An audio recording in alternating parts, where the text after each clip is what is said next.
퇴직 후 소득이 끊기면 어떻게 해야 할까요? 남의 상황이 아닌 나의 현실이 될 수도 있습니다. 막막한 순간이 오지 않도록 지금부터 철저히 준비해야 합니다. 하지만 걱정하지 않으셔도 됩니다. 오늘 영상에서는 퇴직 후 소득 공백을 줄일 수 있는 현실적이고 효과적인 방법을 알려드리겠습니다. 퇴직금 활용부터 연금 부과 수익까지 실질적인 대안과 실제 사례를 곁들여 쉽게 설명해 드릴 예정입니다. 영상을 끝까지 보시면 퇴직 후에도 안정적인 소득을 유지할 수 있는 명확한 방향을 찾을 수 있을 것입니다. 이 영상을 놓치지 마시고 끝까지 함께 해주세요. 단 10분만 투자하시면 노후 걱정이 한층 줄어들 것입니다. 첫 번째, 퇴직금 활용 무조건 일시금으로 받을 필요 없다. 퇴직금을 한 번에 받을지 연금 형식으로 달달이 나누어서 받을지 고민되실 것입니다.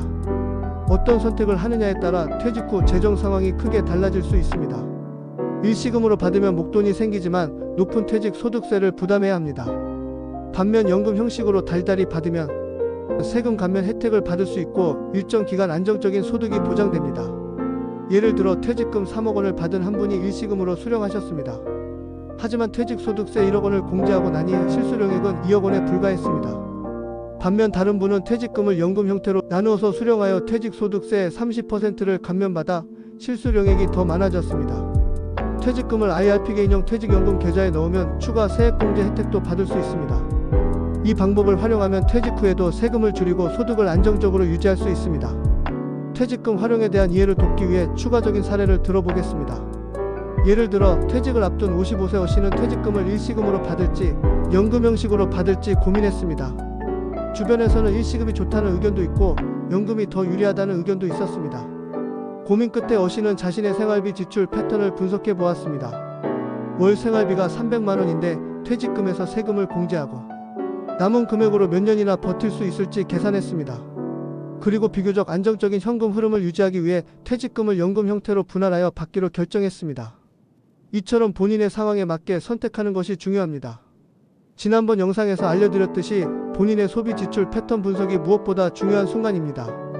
두 번째, 개인연금 세금 줄이고 안정적인 현금 흐름 확보. 퇴직금만으로는 부족할 수 있습니다.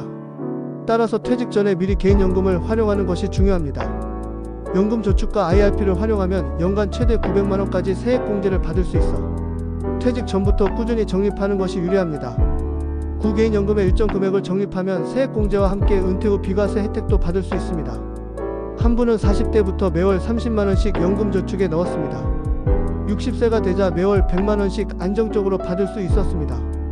이처럼 미리 준비하면 은퇴 후 생활이 훨씬 안정될 수 있습니다. 본인의 수입 상황 정확하게 확인하고 그것을 얼마만큼의 꾸준함으로 진행하느냐가 퇴직 후의 삶이 달라질 수 있으니 이 돈으로 되겠어가 아닌 5만원 10만원이라도 시작하시고 꾸준하게 저축해보세요. 개인연금 활용의 핵심은 조기에 준비하는 것입니다. 예를 들어 45세부터 연금저축에 가입한 B씨는 매달 50만원씩 저축하기 시작했습니다. 60세가 되었을 때 그는 매달 150만원의 연금을 받을 수 있었습니다. 반면 55세부터 준비한 C씨는 같은 금액을 저축했지만 연금액이 상대적으로 적었습니다. 결국 연금 준비는 빨리 시작할수록 더 유리합니다. 세 번째, 주택연금 집을 활용한 연금 만들기. 주택이 있으시다면 주택연금을 활용하여 매달 연금 형태로 일정 금액을 받을 수도 있습니다. 주택을 담보로 연금을 수령할 수 있으며 55세 이상 부부라면 신청이 가능합니다. 이 방식은 거주하면서도 연금을 받을 수 있어 현금 흐름을 확보하는 좋은 방법입니다. 한 분은 4억원짜리 집을 보유하고 있었지만 소득이 없어 고민이었습니다. 주택연금을 신청한 후 매월 100만원에서 150만원을 안정적으로 지급받을 수 있었습니다. 주택연금을 고민하는 분들 중에는 집을 담보로 잡히는 것이 부담스럽다라고 생각하는 경우가 많습니다. 하지만 실제로 주택연금 신청 후 생활이 한결 나아졌다는 사례가 많습니다. 예를 들어 60세 D씨는 퇴직 후 적절한 소득이 없어 생활이 빠듯했지만 주택연금을 신청하고 나서 월 130만원을 받게 되면서 경제적 부담을 줄일 수 있었습니다. 본인의 재정 상황과 주택 가치에 따라 신중하게 고려해 볼 만한 선택지입니다. 자녀분들이 넉넉하게 생활비를 지원해준다면이야 더 좋겠지만 어디 그런가요? 네 번째, 조기 노령연금 빠르게 받을 수 있지만 신중해야. 국민연금은 원래 60세 이후부터 수령이 가능하지만 필요하다면 55세부터 조기 노령연금을 받을 수도 있습니다. 이 방식은 빠르게 연금을 받을 수 있어 소득 공백을 줄일 수 있지만 연금을 일찍 받을수록 감액 적용이 됩니다. 최대 30%까지 감소할 수 있습니다. 한 분은 58세에 조기 노령연금을 신청해 매월 80만 원을 받았습니다. 그러나 원래 60세부터 받을 경우 100만 원이었기 때문에 감액된 금액을 수령해야 했습니다.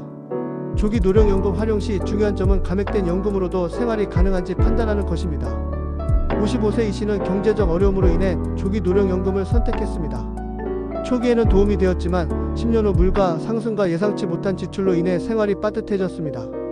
결국 연금 수령 시기는 본인의 재정 상황을 종합적으로 고려하여 결정하는 것이 중요합니다. 퇴직 후 소득 공백이 걱정되신다면 지금부터 준비하셔야 합니다. 퇴직금 활용, 개인연금, 주택연금, 조기 노령연금까지 다양한 방법을 활용하면 퇴직 후에도 안정적인 생활을 유지할 수 있습니다. 어떤 방법이 가장 현실적으로 느껴지시나요? 본인의 소비 패턴을 고려하셔서 자신에게 맞는 전략을 선택하시길 바랍니다.